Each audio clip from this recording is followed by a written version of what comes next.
नमस्कार, DD news में आपका स्वागत है। मैं हूं चंद्रशेखर जोशी और आइए सबसे पहले आपको दिखाते हैं इस वक्त की हेडलाइंस। प्रधानमंत्री नरेंद्र मोदी ने एडवांटेज असम 2.0 निवेश और अवसंरचना शिखर सम्मेलन 2025 का किया उद्घाटन। कहा, वैश्विक अनिश्चितता के बावजूद भारत का तीव्र विकास निश्चित, असम के तेज विकास की तारीफ। दिल्ली विधानसभा में पेश हुई कैग रिपोर्ट। आम आदमी पार्टी की सरकार के दौरान शराब घोटाले में 2000 करोड़ की लूट की हुई पुष्टि। बीजेपी ने कहा, आपने बनाए करप्शन के रिकॉर्ड।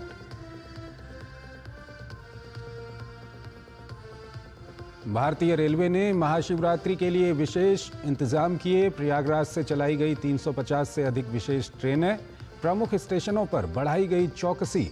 रेल मंत्री अश्विनी वैष्णव ने नई दिल्ली रेलवे स्टेशन पहुंचकर सुविधाओं का लिया जायजा।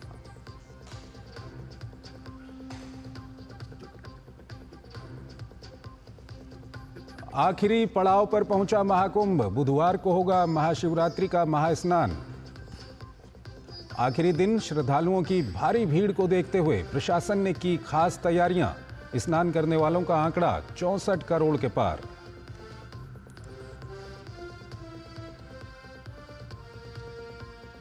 बांग्लादेश सेना प्रमुख की अंतरिम सरकार को चेतावनी। संस्थाओं को कमजोर नहीं करने की सलाह। यूनुस को एक और झटका। छात्र नेता नाहिद इस्लाम का अंतरिम सरकार से इस्तीफा।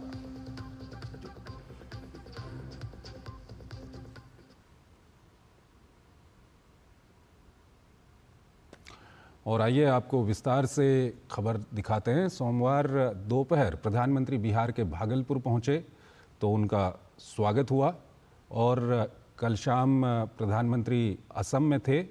आज भी उन्होंने असम में कार्यक्रमों में हिस्सा लिया। एक रिपोर्ट आपको दिखाते हैं।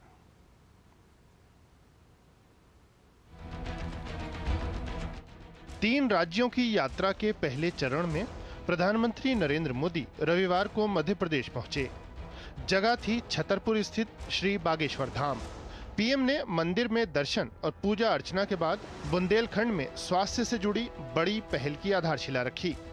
100 बेड वाला ये कैंसर अस्पताल मध्य प्रदेश और उत्तर प्रदेश के 1 दर्जन से अधिक जिलों में रहने वाले लोगों के बहुत काम आएगा। आस्था का ये केंद्र अब आरोग्य का केंद्र भी बनने जा रहा है। अब बागेश्वर धाम में आरोग्य का आशीर्वाद भी मिलेगा। अगले दिन सुबह पीएम ने भोपाल में ग्लोबल इन्वेस्टर्स समिट का शुभारंभ किया। राज्य को वैश्विक निवेश हब बनाने की दिशा में यह बेहद अहम आयोजन रहा। 60 से अधिक देशों के प्रतिनिधित्व और भारत के 300 से अधिक बिजनेस लीडर्स की मौजूदगी ने इसे और यादगार बना दिया। पीएम ने कहा कि पूरी दुनिया भारत को लेकर आशावादी है। हमारा मकसद यही है कि ऐसे रेगुलेशंस की पहचान हो जो ईज ऑफ डूइंग बिजनेस के रास्ते में रोड़ा है। डीरेगुलेशन कमीशन राज्यों में इन्वेस्टमेंट फ्रेंडली रेगुलेटरी इकोसिस्टम बनाने में मदद करेगा। सोमवार दोपहर प्रधानमंत्री बिहार के भागलपुर पहुंचे तो स्वागत भव्य हुआ। होता भी क्यों नहीं। पीएम देश के अन्नदाताओं के लिए बड़ा उपहार जो साथ लाए थे। पीएम ने प्रधानमंत्री किसान सम्मान निधि की 19वीं किस्त जारी की। पीएम के बटन दबाते ही 9 करोड़ 80 लाख से अधिक किसानों के खातों में 22,000 करोड़ से अधिक की रकम पहुंच गई। 24 फरवरी को ही पीएम किसान योजना के 6 साल होने की वजह से अवसर और भी यादगार बन गया। पीएम किसान किसानों के लिए दुनिया की सबसे बड़ी प्रत्यक्ष नगद सहायता योजना है। इसमें पात्र किसानों को 3 किस्तों में 6,000 रुपए प्रतिवर्ष दिए जाते हैं। इसके तहत अब तक लगभग 3.7 लाख करोड़ रुपए सीधे ट्रांसफर किए गए हैं। छोटे किसानों का हक भी बिचौलिए हड़प कर लेते थे, लेकिन ये मोदी है, ये नीतीश जी है जो किसानों के हक का किसी को नहीं खाने देंगे। पीएम ने वारिसलीगंज नवादा तिलैया रेलखंड दोहरीकरण के साथ साथ बरौनी में दुग्ध उत्पादन संयंत्र और मोतिहारी में राष्ट्रीय गोकुल मिशन के तहत निर्मित स्वदेशी नस्लों के लिए उत्कृष्टता केंद्र का भी उपहार दिया। पीएम ने बिहार के खगड़िया में देश के 10,000वें एफपीओ निर्माण पर खुशी जताई। खाद पर दी जा रही सब्सिडी का उल्लेख करते हुए पीएम ने कहा कि इसकी वजह से बीते एक दशक में किसानों के लगभग 12 लाख करोड़ रुपए बच गए हैं। अन्नदाताओं का कहना है कि मोदी सरकार के किसान कल्याण से जुड़े प्रयासों से उन्हें बेहद मदद मिली है।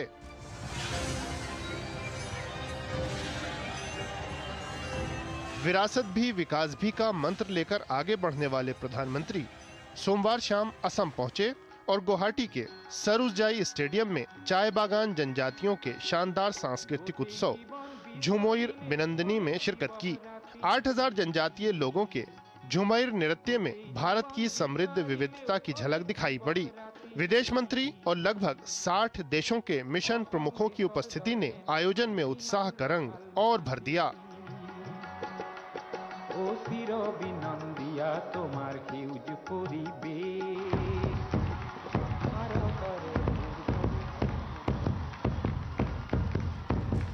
पीएम सोमवार शाम ही एडवांटेज असम प्रदर्शनी का भी अवलोकन करने गए।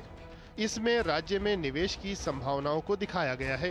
प्रदर्शनी में 240 से अधिक प्रदर्शक शरीक हैं। वहीं मंगलवार सुबह पीएम ने एडवांटेज असम 2.0 निवेश और बुनियादी ढांचा शिखर सम्मेलन 2025 का शुभारंभ किया। सेमीकंडक्टर विनिर्माण सहित विभिन्न क्षेत्रों में असम की प्रगति को पीएम ने खूब सराहा। इलेक्ट्रॉनिक्स और मोबाइल मैन्युफैक्चरिंग में बीते 10 साल में भारत ने कितनी बड़ी छलांग लगाई है। अब इसी सक्सेस स्टोरी को भारत सेमीकंडक्टर प्रोडक्शन में भी रिपीट करना चाहता है। 2 दिवसीय समिट में विभिन्न अंतर्राष्ट्रीय संगठन, वैश्विक नेता और निवेशक, नीति निर्माता, उद्योग विशेषज्ञ, स्टार्टअप और छात्र हिस्सा ले रहे हैं। निवेश के लिए बेहतर माहौल तैयार करने की दिशा में मोदी सरकार ने लगातार कदम उठाए हैं। पीएम की पहल पर राज्यों में हो रही ग्लोबल इन्वेस्टर समिट न केवल राज्यों की विकास गाथा को दुनिया तक पहुंचा रही हैं, बल्कि दिखा रही हैं कि सुधारों ने व्यापार में सुगमता और आर्थिक विकास की अच्छी राह तैयार कर दी है। सफलता के इस सफर ने न केवल संभावनाओं के नए द्वार खोले हैं, बल्कि रोजगार के भी ढेरों अवसर पैदा हुए हैं। Bureau report, DD news. केंद्रीय मंत्री अश्विनी वैष्णव ने एडवांटेज असम 2.0 को संबोधित करते हुए कहा कि पूर्वोत्तर भारत अब नए भारत के ग्रोथ का नया इंजन है। असम में देश का सबसे बड़ा सेमीकंडक्टर टेस्टिंग यूनिट लगाने वाली कंपनी टाटा ग्रुप ने असम सरकार और इलेक्ट्रॉनिक मंत्री अश्विनी वैष्णव की मौजूदगी में 9 विदेशी कंपनियों के साथ MOU पर हस्ताक्षर किए। संवाददाता अजय मिश्र ने उनसे खास बातचीत की।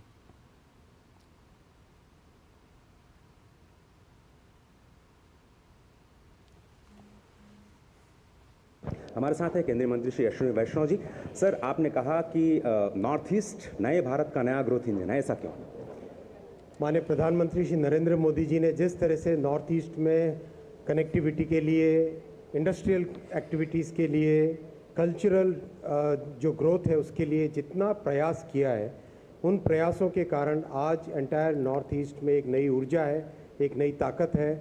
आप देखिए 2014 से पहले केवल लुक ईस्ट की पॉलिसी चलती थी, आज एक्ट ईस्ट की पॉलिसी है और आपके सामने कई सारे एग्जांपल्स हैं। रेलवे का अगर आप देखें 2-2.5 हज़ार करोड़ का बजट होता था, आज 10,000 करोड़ का बजट है। 2014 के बाद में 1,824 किलोमीटर नए रेलवे ट्रैक बने, जो कि श्रीलंका के पूरे रेलवे नेटवर्क से ज़्यादा है। आसाम में सेमीकंडक्टर यूनिट लगा है, जो कि एक बहुत बड़ी उपलब्धि है। ये प्रधानमंत्री जी का कमिटमेंट दिखाता है और डॉक्टर हिमंत बिश्वा शर्मा साहब जो हमारे बहुत ही लोकप्रिय और बहुत ही ज़मीन से जुड़े हुए मुख्यमंत्री जी हैं, इनका जो कमिटमेंट है काम के लिए वो दर्शाता है। प्रधानमंत्री ने आज ये भी कहा कि इलेक्ट्रॉनिक मैन्युफैक्चरिंग में जो सफलता की कहानी है अब वो सेमीकंडक्टर में दोहराने जा रहा है और आसाम उसका एक नया ग्रोथ इंजन होने जा रहा है। तो सेमीकंडक्टर चूंकि आपकी जिम्मेदारी है, किस तरह से आप देखते हैं इस पूरे इकोसिस्टम को आगे जाते हो? सेमीकंडक्टर इकोसिस्टम एक बहुत ही भविष्य के लिए महत्वपूर्ण इकोसिस्टम है। जागी रोड में जो सेमीकंडक्टर का प्लांट बन रहा है, एक सेमीकंडक्टर का प्लांट जहां पर बनता है वहाँ पे उसके साथ कई सारे इकोसिस्टम पार्टनर्स एक साथ आते हैं। असम में जो प्लांट लगेगा उस प्लांट से डेली 4 करोड़ चिप्स बन के निकलेंगी। 4 करोड़ डेली 4 करोड़ चिप्स। और ये दुनिया के हर बड़े electric vehicle manufacturer, telecom manufacturer, mobile manufacturer, power electronics वालों के, उन सब के डिवाइसेस में made in Assam, made in India chips लगने वाली है। तो इस तरह से आपने देखा जो इलेक्ट्रॉनिक मैन्युफैक्चरिंग की जो कहानी है वो अब बाद में सेमीकंडक्टर की दुनिया में भी दोहराई जाने वाली है और इंफ्रास्ट्रक्चर पर एक बहुत बड़ा फोकस नजर आ रहा है। कैमरामैन उत्तम सिंह के साथ Ajay Mishra, DD news, Guwahati. Madhya Pradesh tourism को एक छत के नीचे आर्टिफिशियल इंटेलिजेंस की मदद से भोपाल में ग्लोबल इन्वेस्टर समिट में पहुंचे देश विदेश के निवेशकों ने जाना। लोग इस पंडाल में राज्य की वाइल्ड लाइफ, क्राफ्ट समेत कई पहलुओं को जानने के साथ ही राज्य के पर्यटन स्थल की सेल्फी एआई तकनीक के जरिए लेते नजर आए। एमपी अजब है, सबसे गजब है। मध्य प्रदेश पर्यटन का ये विज्ञापन तो आपने सुना ही होगा और अब हम आपको लेकर आए हैं मध्य प्रदेश पर्यटन के पूरी एग्जीबिशन हॉल में। सबसे पहले आप बाबा महाकाल के दर्शन करिए। मध्य प्रदेश में 2 ज्योतिर्लिंग ओमकारेश्वर और बाबा महाकाल उज्जैन में जो विराजित हैं, तो सबसे पहले उनके दर्शन कीजिए और थोड़ा सा आगे बढ़े हम तो ये देखिए, ये पटिक स्टूडियो है मध्य प्रदेश का। किस तरीके से कलाकार जो हैं वो पूरे प्रिंट करते हैं यहाँ पर कपड़े पे, वो आपको दिखाई देगा। सुवेनियर्स जो हैं हमारे मध्य प्रदेश के, वो सुवेनियर्स किसी को भेंट करने की अगर बात की जाए या तमाम घरों में रखने के उत्पादों की बात की जाए तो वो भी यहाँ पर प्रदर्शित किया जा रहा है। साउंड की अगर बात की जाए, सेरीन साउंड्स जो है वो भी यहाँ पर देखने को मिलेगा। पांडे जी हमारे साथ मौजूद हैं, मार्केटिंग के यहाँ पे मैनेजर हैं। ये बताइए, ये क्या खासियत है इसकी? सर, ये वेलनेस और माइंडफुल टूरिज्म की तरफ प्रदेश की एक पहल है। एक संस्था है विजार्ड ऑफ साउंड्स, जिनके साथ हम वेलनेस टूरिज्म प्रमोट कर रहे हैं। क्या कुछ है यहाँ पे, क्या बताने की कोशिश कर रहे हैं? बहुत सारा कुछ है यहाँ पे बताने के लिए। We are speaking about wellness, sound healing के थ्रू आप वेलनेस कैसे पा सकते हैं, और इसके लिए आपका परिचय कराना चाहूँगी इन सिंगिंग बोल्स से। ये विशिष्ट तरह के उपकरण होते हैं जिन्हें हम सिंगिंग बोल्स कहते हैं। ये ना केवल आपको गहन ध्यान और आनंद का अनुभव कराती है, बल्कि ये बहुत सारी गंभीर बीमारियां जैसे cancer, arthritis, diabetes, you name the disease and we can definitely heal it. ये मध्य प्रदेश का क्राफ्ट है जो अलग अलग जगहों पर मिलता है, उसको इस डोम में प्रदर्शित किया जा रहा है। ये एआई सेल्फी जोन आपको प्रदेश के विभिन्न पर्यटन स्थलों में जाकर सेल्फी लेने का आनंद प्रदान करेगा। तो ये मध्य प्रदेश के टूरिज्म को पूरी तरीके से एक ही छत के नीचे डिजिटल के तकनीक के साथ भी अगर बात की जाए, एआई के इस्तेमाल की अगर बात की जाए, तो उसके जरिए देश दुनिया से आ रहे लोगों को बताने की कोशिश की गई। कैमरामैन गौरव के साथ आदित्य श्रीवास्तव, डीडी न्यूज़, भोपाल। भोपाल में हुई ग्लोबल इन्वेस्टर समिट में प्रवासी भारतीयों ने गहरी रुचि दिखाई है। 2 दिन के इस आयोजन में प्रवासी भारतीयों का भी एक सत्र हुआ। प्रवासी भारतीय रोहित गंगवाल ने बताया कि भारत के बाहर रह रहे प्रवासी भी भारत और मध्य प्रदेश में विभिन्न क्षेत्रों में निवेश करना चाहते हैं। मध्य प्रदेश के लोग जो भारत से बाहर रह रहे हैं, यानी कि फ्रेंड्स ऑफ एमपी आप उनको कह सकते हैं, वो एक महत्वपूर्ण रोल अदा कर रहे हैं मध्य प्रदेश में निवेश को बढ़ावा देने में। और प्रवासी भारतीय सम्मेलन भी जो है, समिट जो है, वो भी इस ग्लोबल इन्वेस्टर समिट में हुई है। रोहित गंगवाल जी हमारे साथ मौजूद हैं, एनआरआई हैं। रोहित जी, ये बताइए, प्रवासी भारतीय या यूँ कहें कि मध्य प्रदेश के प्रवासी जो हैं, वो इस ग्लोबल इन्वेस्टर समिट के जरिए या यूँ कहें कि मध्य प्रदेश में निवेश को लाने में कितनी महत्वपूर्ण भूमिका अदा करते हैं? हमारे जो प्रवासी भारतीय हैं या मध्य प्रदेश के प्रवासी भारतीय, वो इस एनआरआई समिट में एक महत्वपूर्ण योगदान निकाल रहे हैं। ये एनआरआई समिट एक केवल आयोजन नहीं है, ये हमारे पूरी दुनिया भर में फैले जो प्रवासी भारतीय हैं उनको भावनात्मक, आर्थिक और सांस्कृतिक रूप से जोड़ने का एक माध्यम है।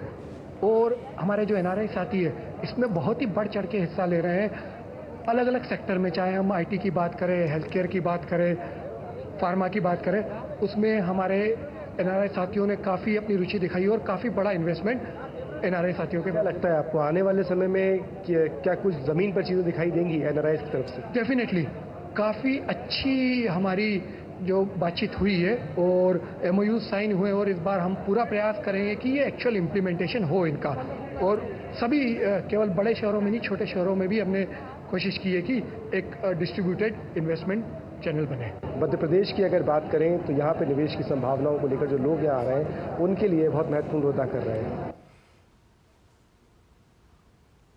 भोपाल में हुई ग्लोबल इन्वेस्टर समिट में इलेक्ट्रिक बस में अस्पताल का छोटा सेटअप लोगों के आकर्षण का केंद्र रहा।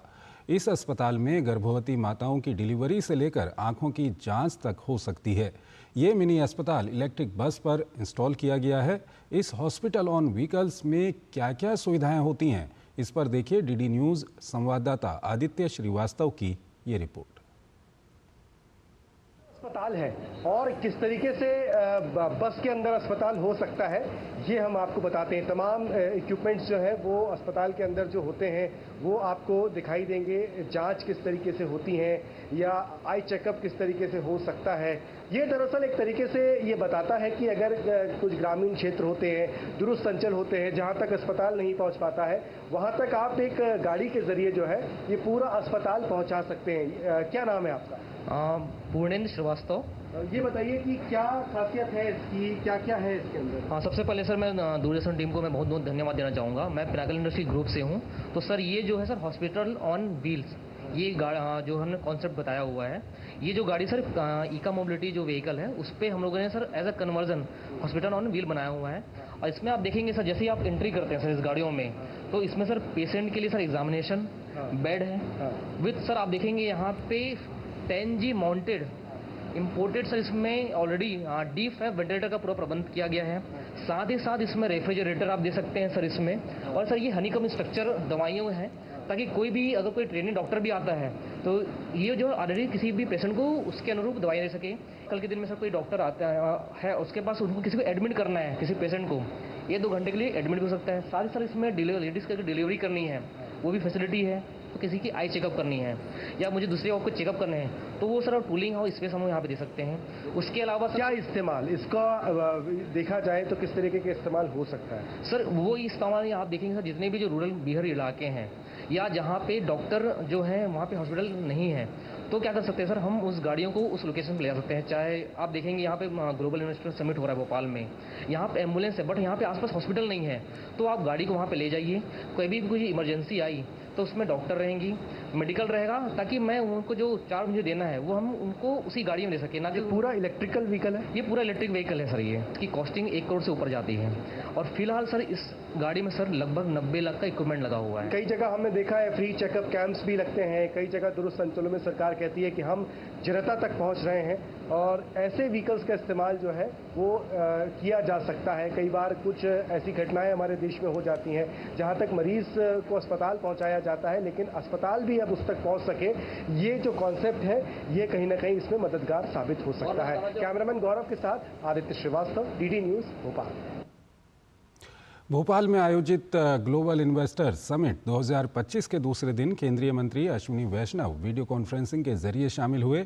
उन्होंने अपने संबोधन के दौरान भारत के पहले स्वदेशी सेमीकंडक्टर चिप के 2025 के अंत तक तैयार होने की घोषणा की। उन्होंने कहा कि प्रधानमंत्री नरेंद्र मोदी के नेतृत्व में मध्य प्रदेश में इलेक्ट्रॉनिक्स सेक्टर ने तेजी से विकास किया है। मध्य प्रदेश की राजधानी भोपाल समेत जबलपुर में 2 इलेक्ट्रॉनिक मैन्युफैक्चरिंग क्लस्टर को मंजूरी दी गई है, जहां 85 कंपनियां सक्रिय रूप से काम कर रही हैं। इसके साथ ही सरकार 20,000 इंजीनियरों को फ्यूचर स्किल्स प्रोग्राम के तहत ट्रेनिंग देने जा रही है, जिससे भारत के सेमीकंडक्टर और इलेक्ट्रॉनिक सेक्टर को और मजबूती मिलेगी। केंद्रीय मंत्री ने देश में बढ़ते इलेक्ट्रॉनिक्स क्षेत्र पर जोर देते हुए कहा कि अब तक इसमें 10 लाख करोड़ तक का निवेश हो चुका है। वहीं भारत हर साल 5 लाख करोड़ रुपए के इलेक्ट्रॉनिक्स निर्यात कर रहा है। अश्विनी वैष्णव ने पीएम नरेंद्र मोदी को श्रेय देते हुए विकसित भारत 2047 योजना की सराहना की। इसी के साथ उन्होंने हाल ही में 1 लाख स्क्वायर फीट में फैले IT कैंपस की भी सराहना की, जिसका हाल ही में मध्य प्रदेश के मुख्यमंत्री मोहन यादव ने उद्घाटन किया। रेल मंत्री ने नई दिल्ली रेलवे स्टेशन का भी दौरा किया। इस दौरान उन्होंने रेलवे स्टेशन पर यात्रियों के लिए की गई सुविधाओं का जायजा लिया। उन्होंने कहा कि यात्रियों की सुविधा के लिए स्टेशन के बाहर ही अतिरिक्त टिकट काउंटर की व्यवस्था की गई है, जिससे यात्रा के दौरान किसी भी प्रकार की कोई असुविधा न हो।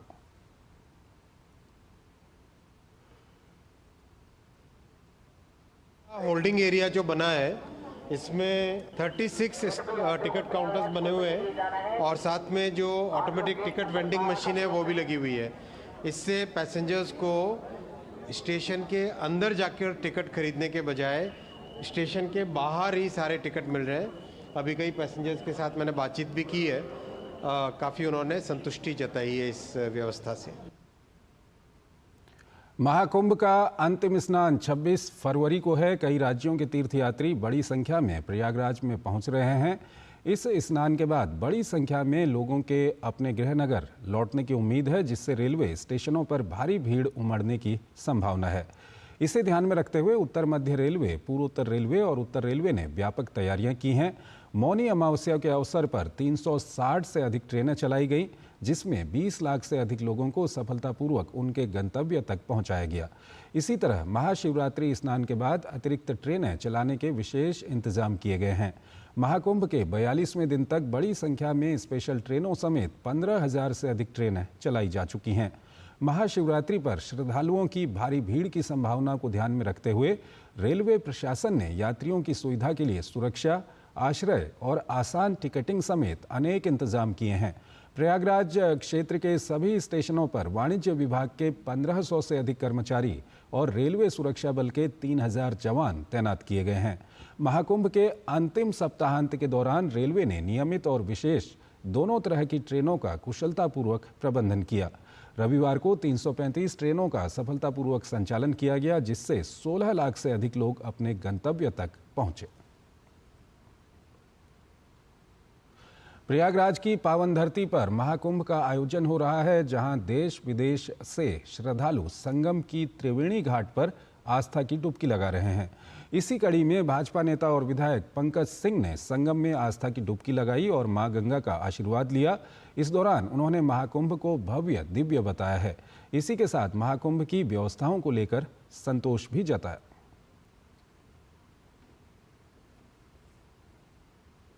जो ये भाव है, जो यहाँ पर यह एहसास है, इसको सच बताऊं तो इसको शब्दों में इसका वर्णन नहीं किया जा सकता, शब्दों में इसको बयान नहीं किया जा सकता। और आज यहाँ पर आकर मोक्षदायिनी संगम में डुबकी लगाने का अवसर मिला है। मैं अपने आप को बिल्कुल कृतार्थ महसूस करता हूँ। यह भगवान का आशीर्वाद है कि यहाँ पर आकर आज यहाँ डुबकी लगाने का अवसर मिला है। और गजब की व्यवस्था है। इसके लिए भी जो भी कर्मचारी नीचे से लेकर ऊपर तक लगे हैं, मैं उन सभी को अपनी तरफ से बहुत धन्यवाद करना चाहता हूँ। वहीं भाजपा नेता नुपुर शर्मा ने भी महाकुंभ में त्रिवेणी संगम में आस्था की डुबकी लगाई और मां गंगा का आशीर्वाद लिया।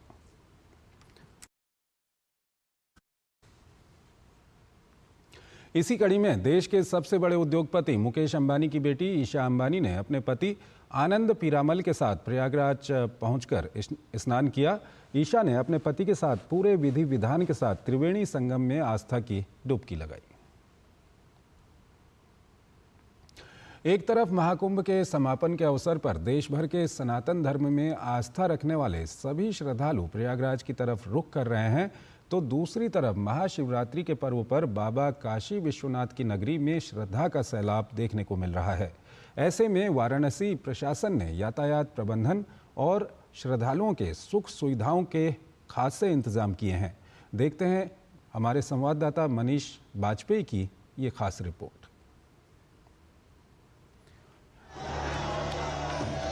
हर हर बम बम, हर हर महादेव के ये स्वर किसी भी सनातन धर्मी को गर्व से भर देते हैं। ये जोश, ये उमंग, ये उत्साह और उल्लास निश्चित तौर पर उस भारत का आगाज है जिसकी बुनियाद में वसुधैव कुटुंबकम है, जिसकी बुनियाद में सर्वे भवन्तु सुखिनः का भाव निहित है। महाशिवरात्रि के पर्व पर भारत की सांस्कृतिक राजधानी और बाबा भोलेनाथ की नगरी में बाबा काशी विश्वनाथ के दर्शन के लिए लाखों की संख्या में आने वाले श्रद्धालुओं को देखते हुए स्थानीय प्रशासन ने खास इंतजाम किए हैं। अधिकतर तैयारियां इन प्लेस ही हैं। परंतु फिर भी जो विशेष तैयारियां हैं उनको अंतिम रूप दिया जा रहा है। इसमें पीने का पानी भी है, ग्लूकोज है, ORS है या कुछ खाने पीने की सामग्री है। थोड़ी धूप बढ़ गई है तो उसमें शेड का जो इंतजाम है, पब्लिक एड्रेस का सिस्टम है, या जो घाटों से लाइन लग रही है उसमें कुछ एक्स्ट्रा टॉयलेट बाथरूम्स लगा के जो पब्लिक फैसिलिटीज़ बढ़ाने का है। उनकी सुरक्षा के लिए जल पुलिस, NDRF और बाकी जो संस्थाएं जो हमारी पानी से बचाव के लिए काम करती हैं उसकी पूरी व्यवस्थाएं की गई हैं। प्रयागराज महाकुंभ के चलते काशी और अयोध्या में भी इसका प्रभाव लगातार देखने को मिल रहा है। अयोध्या और काशी का स्थानीय प्रशासन पहले से ही न केवल सतर्क है बल्कि लगातार आपसी संवाद से स्थितियों पर नजर भी रख रहा है। चूंकि महाशिवरात्रि पर महाकुंभ का अंतिम स्नान है, इसलिए वाराणसी में भी संख्या बल के हिसाब से इसका प्रभाव पड़ेगा। इसलिए बाहर से आने वाले वाहनों के लिए वाराणसी प्रवेश द्वार पर ही समुचित व्यवस्था की गई है ताकि मंदिर तक आने में श्रद्धालुओं को किसी तरह की परेशानी न हो। जो ट्रैफिक की व्यापक व्यवस्थाएं की गई हैं उसमें वाराणसी शहर में प्रवेश करने के मुख्यतः 3 मार्ग हैं। एक चौथे प्रवेश द्वार का भी कॉन्सेप्ट है जो घाट से होके आता है।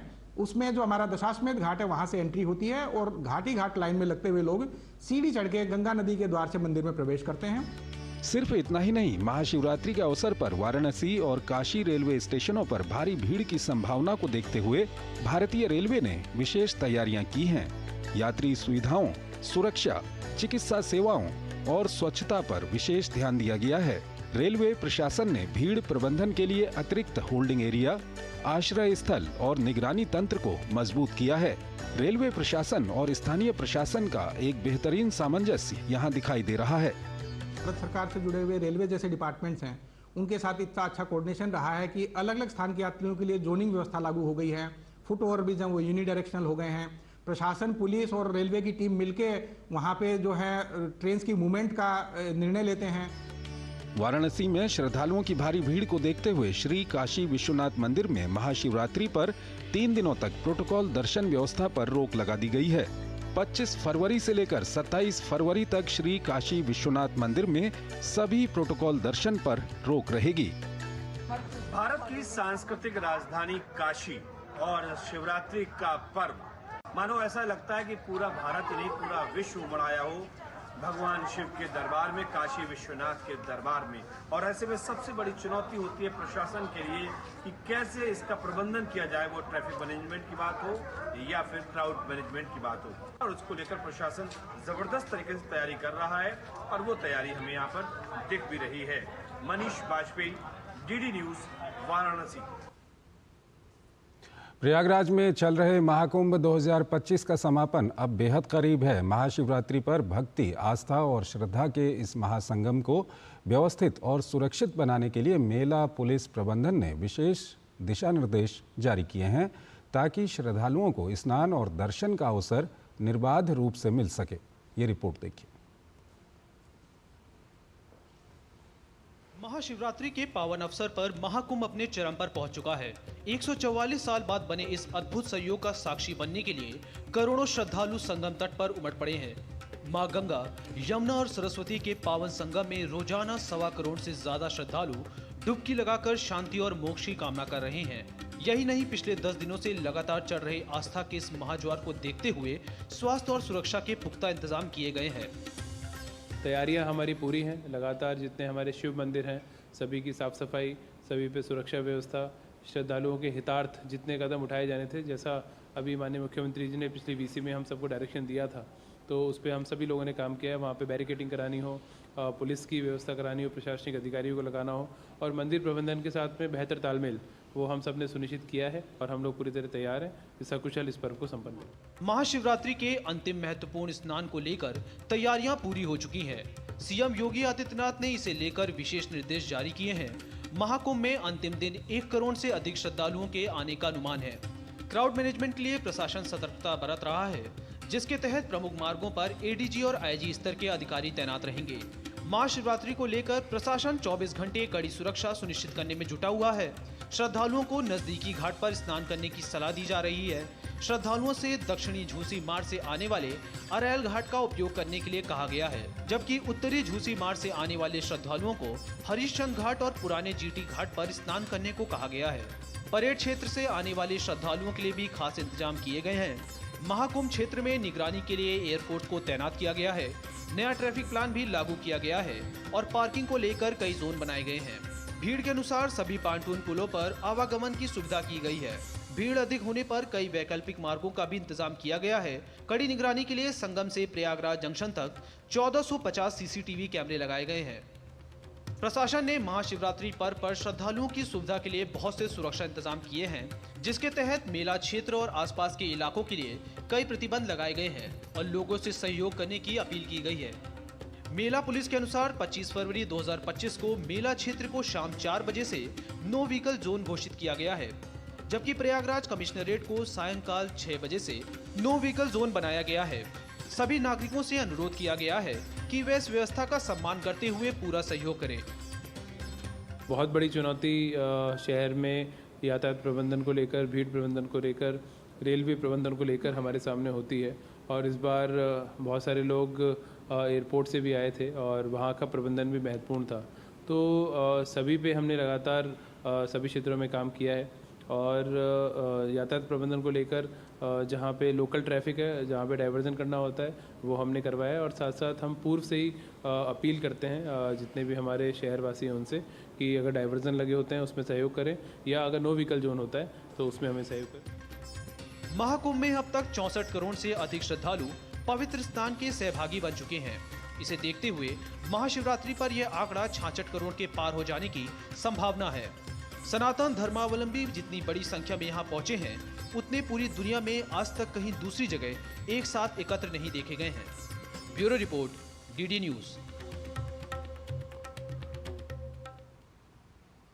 एक और जहां महाशिवरात्रि का पर्व धूमधाम से मनाया जा रहा है, तो वहीं कश्मीरी पंडित हेरात पोश्ते का पर्व मना रहे हैं।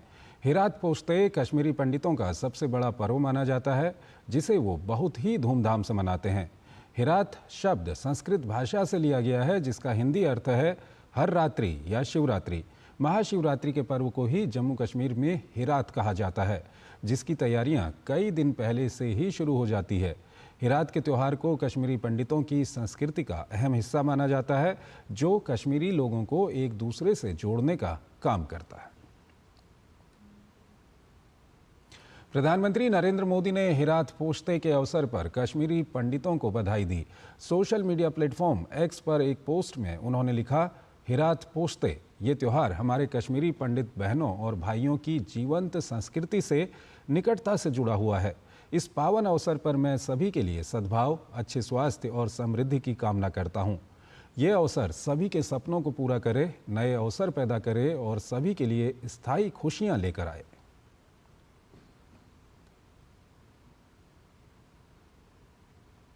असम के गुवाहाटी में आयोजित एडवांटेज असम 2.0 कार्यक्रम में विदेश मंत्री डॉक्टर एस जयशंकर शामिल हुए।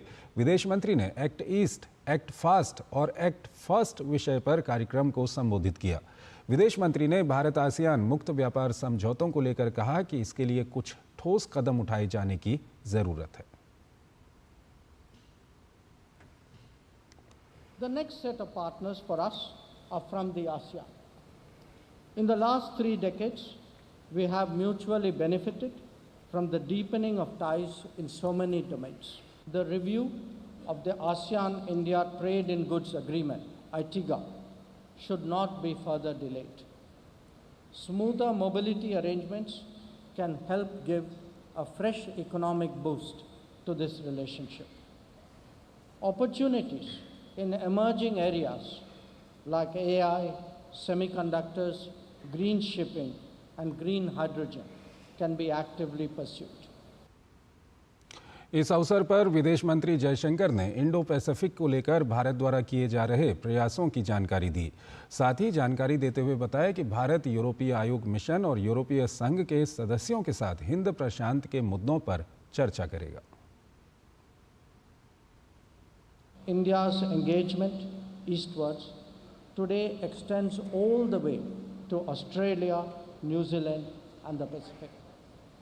Australia merits particular mention because we are seeing benefits flow of the ECTA, the Economic Cooperation and Trade Agreement, as also a sharp increase in our political and security comfort levels. Mobility has been a notable feature of this relationship. Like with Japan, its Quad membership has been a supporting factor in our ties. We will be discussing the Indo-Pacific with the EU Commission when they come. Remember, the Indo-Pacific came about because it is India's Act East policy that connected the Indian Ocean region with the Pacific. केंद्रीय गृह एवं सहकारिता मंत्री अमित शाह ने मंगलवार को भारतीय बीज सहकारी समिति लिमिटेड के मीठे बीजों से संबंधित बैठक की अध्यक्षता की। भारतीय बीज सहकारी समिति लिमिटेड पारंपरिक बीजों के संरक्षण संवर्धन के लिए निरंतर प्रयासरत है। बैठक में अमित शाह ने फलों, सब्जियों और खाद्यान्न के मीठे बीजों के डेटाबेस के लिए विस्तृत कार्य योजना बनाने का निर्देश दिया। साथ ही उन्होंने BBSSL को विभिन्न क्षेत्रों के चुनिंदा पारंपरिक बीजों के जैविक उत्पादन और बाजार में उनकी व्यापक उपलब्धता भी सुनिश्चित करने को कहा है। रक्षा मंत्री राजनाथ सिंह ने मंगलवार को दिल्ली में कोस्ट गार्ड के 32 अफसरों और जवानों को राष्ट्रपति तटरक्षक मेडल और तटरक्षक मेडलों से सम्मानित किया। इनमें से 6 मेडल विशिष्ट सेवा, 11 मेडल बहादुरी के लिए और 15 मेडल सराहनीय सेवा के लिए प्रदान किए गए। कोस्ट गार्ड के महानिदेशक परमेश शिवमणि भी वहां मौजूद थे। रक्षा मंत्री ने बताया कि सरकार ने कोस्ट गार्ड के लिए 14 फास्ट पेट्रोल वेसल, 6 एयर कुशियों वेसल, 22 इंटरसेप्टर नाव और 6 अगले जनरेशन की ऑफशोर पेट्रोल वेसल की खरीद को मंजूरी दी है।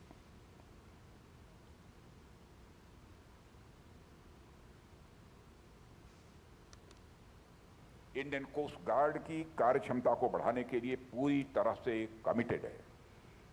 प्रधानमंत्री जी के नेतृत्व में कोस्ट गार्ड को फाइनेंशियल ईयर 2025-26 के लिए 9,676 करोड़ रुपए का आवंटन किया गया है, जो पिछले वर्ष के बजट की तुलना में 26.60% अधिक है। और यह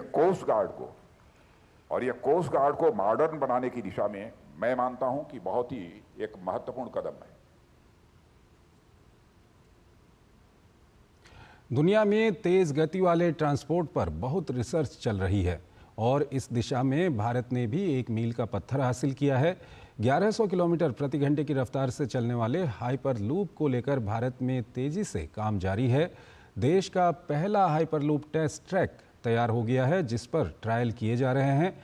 रेल मंत्री अश्विनी वैष्णव ने इस दिशा में काम करने वाले वैज्ञानिकों को हर संभव मदद की बात कही है, तो उम्मीद जाहिर की है कि वो दिन दूर नहीं जब भारत में हाइपर लूप में सफर करना सच्चाई बनेगा।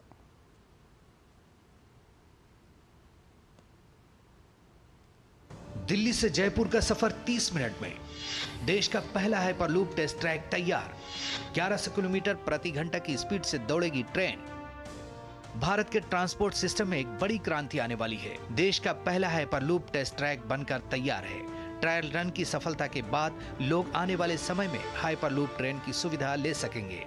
इसके साथ ही ये ट्रेन 1100 किलोमीटर की टॉप स्पीड से चलेगी, जो बुलेट ट्रेन की स्पीड से काफी ज्यादा है। इस प्रकार हाइपरलूप के जरिए दिल्ली के यात्री सिर्फ 30 मिनट में ही जयपुर तक का सफर तय कर सकेंगे। रेल मंत्री अश्विनी वैष्णव ने IIT मद्रास को संबोधित करते हुए कहा कि ये भारत के युवा वैज्ञानिकों और इंजीनियरों की विश्व स्तरीय क्षमताओं को दर्शाता है। उन्होंने कहा कि प्रधानमंत्री नरेंद्र मोदी का संकल्प है कि देश को इनोवेशन की दिशा में आगे बढ़ाना है। इसी कारण आज हम शिक्षा संस्थानों के साथ मिलकर कार्य कर पा रहे हैं। उन्होंने कहा कि वो सम्मानित की गई टीम आविष्कार का हिस्सा रहे हैं। This first pod of 422 meters, first tube, this will really go a long way in developing the technologies. I think time has come when after the first 2 grants of $1 million each, the third grant of $1 million will be given to IIT Madras for further developing the Hyperloop project in a nice way. And once we see the commercial or rather pre-commercial, where the product is ready, then within the railway setup we will start the first commercial project. We'll decide a site which can be used for good commercial transportation of, let's say, some 40-50 kilometers. That kind of site we will decide and then we will go for it. देश का पहला hyperloop test track 422 metre लंबा है और इसे IIT Madras ने तैयार किया है। इस परियोजना को पूरा करने के लिए भारतीय रेलवे ने आईआईटी मद्रास को आर्थिक सहायता प्रदान की है। यह हाइपरलूप एशिया का पहला टेस्ट ट्रैक है। आईआईटी मद्रास का हाइपरलूप प्रोजेक्ट भारत को हाई स्पीड ट्रांसपोर्टेशन तकनीक में वैश्विक स्तर पर प्रतिस्पर्धी बनाने की दिशा में एक महत्वपूर्ण कदम के तौर पर देखा जा सकता है। हाइपरलूप वो अत्याधुनिक परिवहन प्रणाली है जिसमें एक पॉड यानी कैप्सूल को बेहद कम वायुदाब वाले ट्यूब के भीतर मैग्नेटिक लेविटेशन तकनीक के जरिए चलाया जाता है। इसमें उन्नत ब्रेकिंग, ट्रैक्शन सिस्टम और मैग्नेटिक लेविटेशन तकनीक का प्रयोग किया गया है।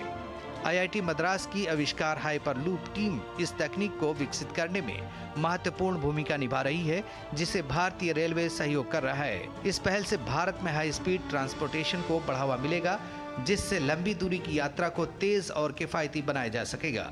ये प्रोजेक्ट भारत को परिवहन तकनीक में वैश्विक स्तर पर अग्रणी बनाने की दिशा में एक ऐतिहासिक कदम है। अगर ये परियोजना सफल होती है तो भारत में यात्रा का तरीका पूरी तरह बदल सकता है और देश को भविष्य के परिवहन समाधानों में एक नई पहचान मिलेगी।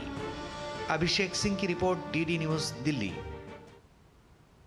भारत टेक्नोलॉजी के मामले में बड़े बड़े देशों को टक्कर दे रहा है। अब भारत में एआई तकनीक से खेती भी हो रही है, जिसे देखकर हर कोई हैरान है।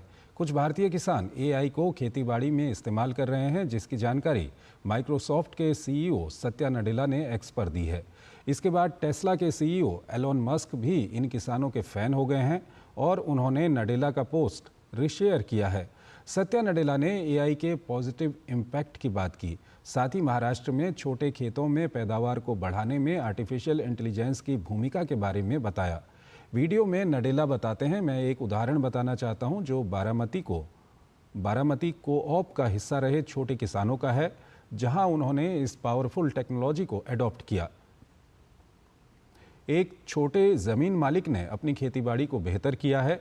यहां केमिकल्स के यूज़ में कमी की गई, पानी का यूज़ बेहतर हुआ और आखिर में उन्होंने जो नंबर शेयर किए वो हैरान करने वाले थे।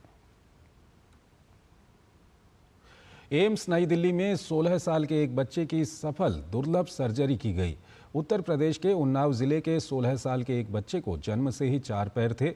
इनमें 2 पैर पेट पर था। डॉक्टरों का मानना है कि दुनिया भर में इस तरह के 50 से भी कम मामले हैं। दिल्ली एम्स के लिए ऐसा पहला केस था जिसकी सफल सर्जरी की गई। बच्चा पूरी तरह से स्वस्थ है और अपना सामान्य जीवन जी रहा है।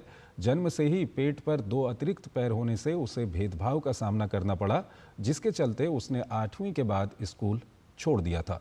किसी तरह से बच्चे के परिवार के लिए बच्चे को एम्स नई दिल्ली लेकर आए।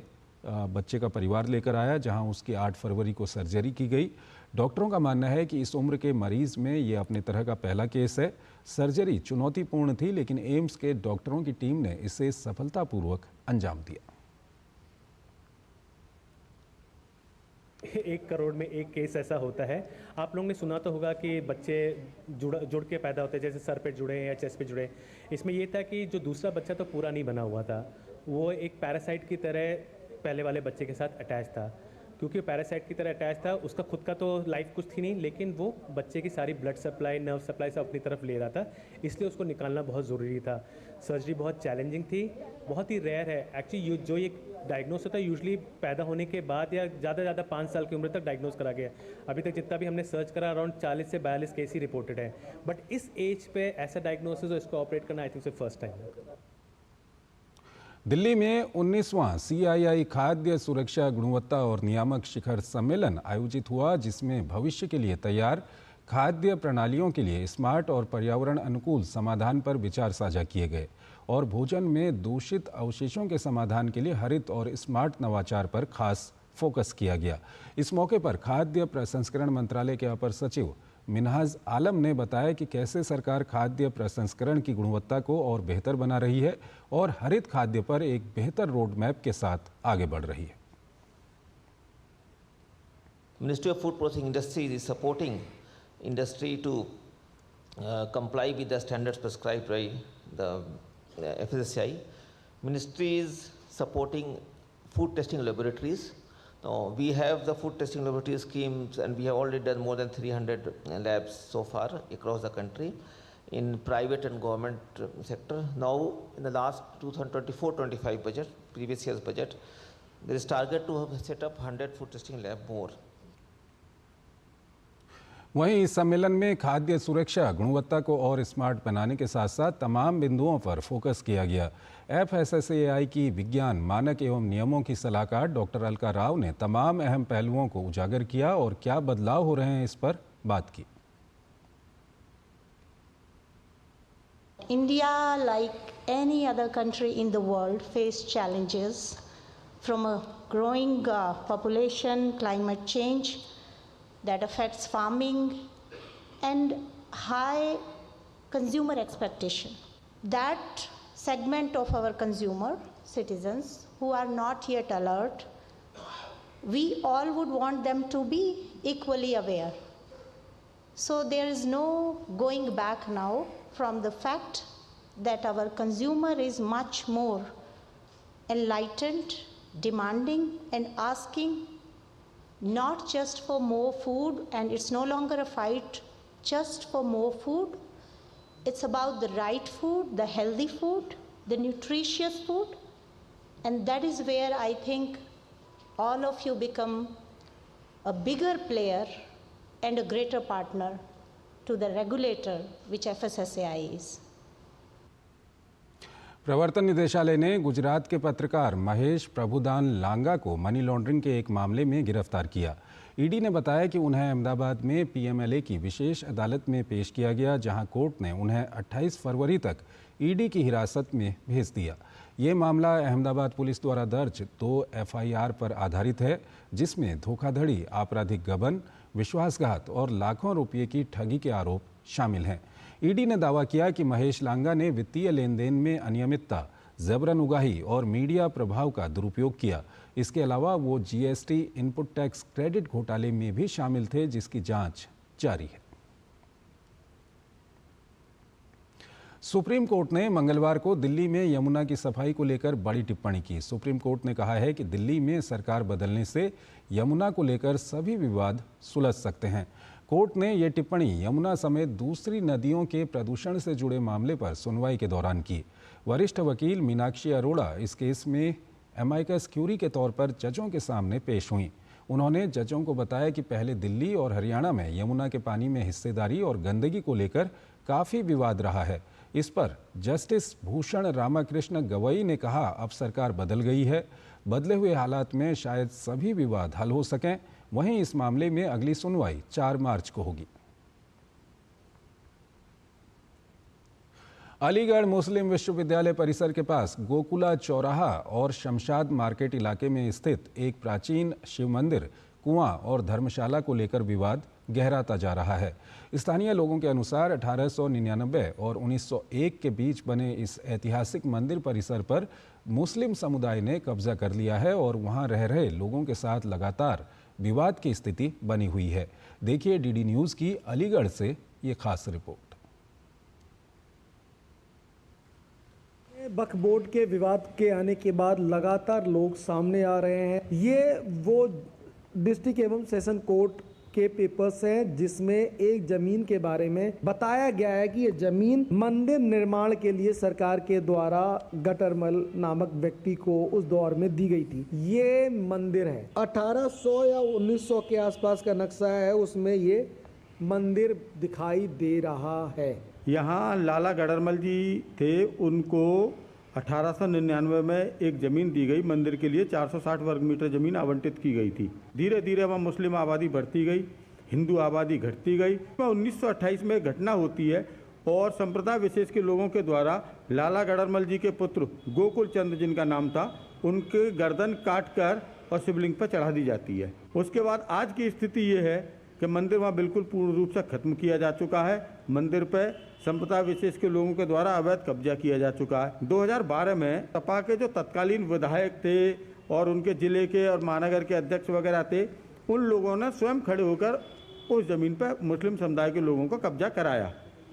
उसके बाद ये पीड़ित खंडेलवाल परिवार जो है जगह जगह इधर उधर कोर्ट में, अदालत में, पुलिस में, नगर निगम में भागते रहे। लगातार कोर्ट के द्वारा इनको आदेश भी इनके पक्ष में किए गए कई बार, लेकिन प्रशासन की उदासीनता ये रही कि प्रशासन के द्वारा इन आदेशों को और इनकी पीड़ा को गंभीरता से नहीं लिया गया। 3-4 महीने पहले ये हमारे संपर्क में आए, हमने पूरा प्रयास किया, पहले पूरे मामलों को समझा, जाना, इसमें सच्चाई समझी, उसके बाद हम लोग पूरी तरह से सड़क पर उतरकर इस मंदिर के पक्ष में आ गए।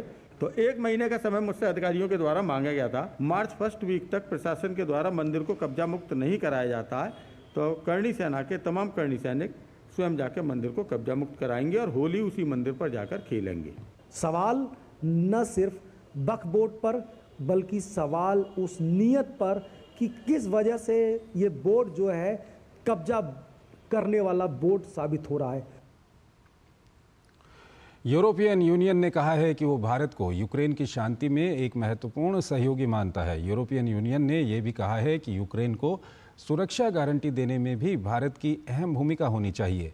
आज यूरोपियन यूनियन के एक वरिष्ठ अधिकारी ने बताया कि यूरोपियन यूनियन की अध्यक्ष उर्सुला वॉन डेर लियन की दिल्ली यात्रा के दौरान प्रधानमंत्री नरेंद्र मोदी के साथ इन मुद्दों पर बात होगी। उन्होंने कहा कि यूरोपियन यूनियन भारत का रणनीतिक सहयोगी तो है, लेकिन नई परिस्थितियों में भारत और ईयू इसमें नए रणनीतिक एजेंडा को जोड़ना चाहते हैं, खासकर व्यापार और सुरक्षा के मामले में। उन्होंने कहा कि भारत और ईयू चीन के आक्रामक रवैये पर भी एक राय रखते हैं और कैसे इसे और मजबूत किया जाए इस पर बात करना चाहते हैं। यूरोपियन यूनियन की अध्यक्ष उर्सुला 2 दिनों की यात्रा पर 27 फरवरी को दिल्ली आ रही हैं और प्रधानमंत्री नरेंद्र मोदी के साथ 28 फरवरी को उनकी बातचीत होगी। उनके साथ प्रतिनिधिमंडल में यूरोपीय यूनियन के मंत्री भी आ रहे हैं। एक तरफ चैंपियंस ट्रॉफी में जहां भारतीय क्रिकेट टीम शानदार प्रदर्शन करती नजर आ रही है, वहीं भारतीय टेस्ट क्रिकेट टीम भी तैयार है दक्षिण अफ्रीका और ऑस्ट्रेलिया के खिलाफ T20 त्रिकोणीय सीरीज खेलने के लिए। भारत, ऑस्ट्रेलिया और दक्षिण अफ्रीका के बीच त्रिकोणीय श्रृंखला 2 मार्च से शुरू होने वाली है, जिसको लेकर भारतीय डेफ टीम ने मैदान पर पसीना बहाना शुरू कर दिया है। सीरीज के सभी मुकाबले दिल्ली के कर्नैल सिंह स्टेडियम में खेले जाएंगे। पहले मैच में भारत का सामना दक्षिण अफ्रीका से होगा। सीरीज का आखिरी मुकाबला 8 मार्च को खेला जाएगा। भारतीय डेफ क्रिकेट एसोसिएशन के अध्यक्ष सुमित जैन का कहना है कि त्रिकोणीय सीरीज को लेकर टीम उत्साह से भरी हुई है। उन्होंने कहा कि एसोसिएशन की कोशिश रहती कि टीम को ज़्यादा से ज़्यादा इंटरनेशनल मैच खेलने को मिले। सच है कि हमारे जो मैचेस होने वाले हैं, अभी तक हमने कई सारे ऐसे इंटरनेशनल खेल खेले हैं। हम नहीं चाहते कि सिर्फ 6 महीने 3 महीने में हो, हम चाहते हैं कि हमारे मैचेस जो है वो होते रहने चाहिए। हमने बात किया ऑस्ट्रेलिया से, साउथ अफ्रीका से कि आप आना चाहेंगे कि हम ट्राई नेशन सीरीज़ करें, हम होस्ट करना चाहेंगे। उन्होंने बोला हाँ, वो बहुत ज़्यादा उत्साहित हुए कि हाँ हम ज़रूर आएंगे, हम मैच ज़रूर खेलना चाहेंगे। भारतीय डेफ क्रिकेट टीम के कोच सुशील गुप्ता और टीम के कप्तान वीरेंद्र सिंह का मानना है कि आगामी मुकाबलों के लिए टीम तैयार है और टीम की कोशिश पिछले मुकाबलों के प्रदर्शन को दोहराने की होगी। हमें साथ मिलता है, सभी पॉजिटिव माइंडसेट से एक ही सभी का प्रयास होता है कि हम अपनी टीम को जिताएं। जैसे कि आपने देखा होगा, अभी श्रीलंका जब द्विपक्षीय सीरीज खेलने आई थी तो उस दौरान हमने 5-0 से श्रीलंका को हराया है। तो वो सब हमारे टीम मेंबर्स और हमारे खिलाड़ियों का, स्पेशली खिलाड़ियों का ही योगदान है, जिसकी वजह से हम सीरीज जीत पाए हैं।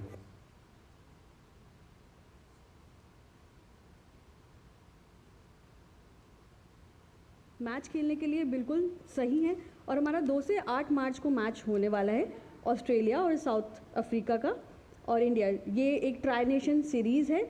यहाँ पे हमारे जो साउथ अफ्रीका और ऑस्ट्रेलिया से टीम आ रही है और यहाँ पे हम मैच होस्ट कर रहे हैं। भारत, दक्षिण अफ्रीका और ऑस्ट्रेलिया के बीच आगामी त्रिकोणीय T20 सीरीज को लेकर भारतीय डेफ क्रिकेट टीम में उत्साह का माहौल है।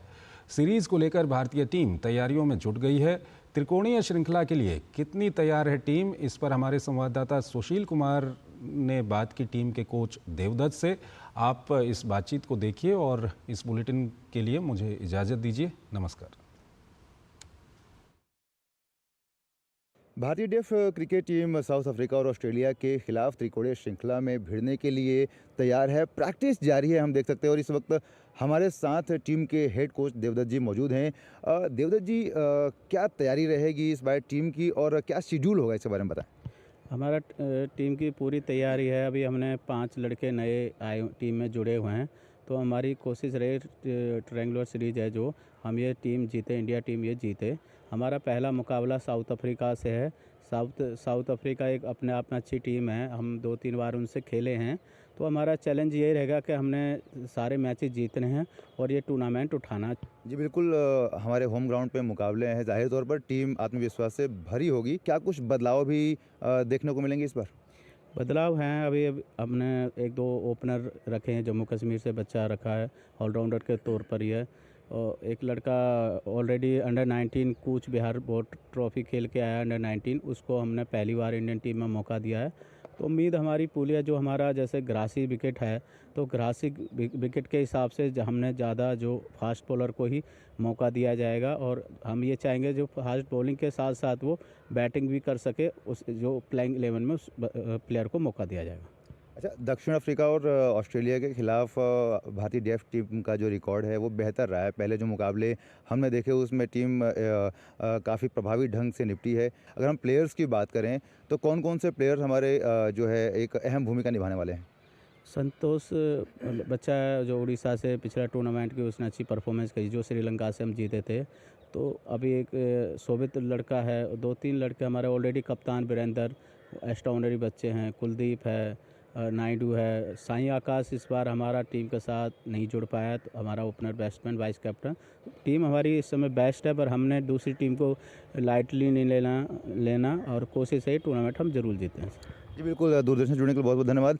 तो हम देख सकते हैं पीछे हमारे भारतीय डेफ क्रिकेट टीम अपने तैयारियों को अंतिम रूप देने में लगी हुई है और कोशिश यही रहेगी टीम की जो पिछले प्रदर्शन है उनको दोहराते हुए एक बार फिर से दक्षिण अफ्रीका और ऑस्ट्रेलिया को धूल चटाई जाए। Sushil Kumar, DD news, Delhi.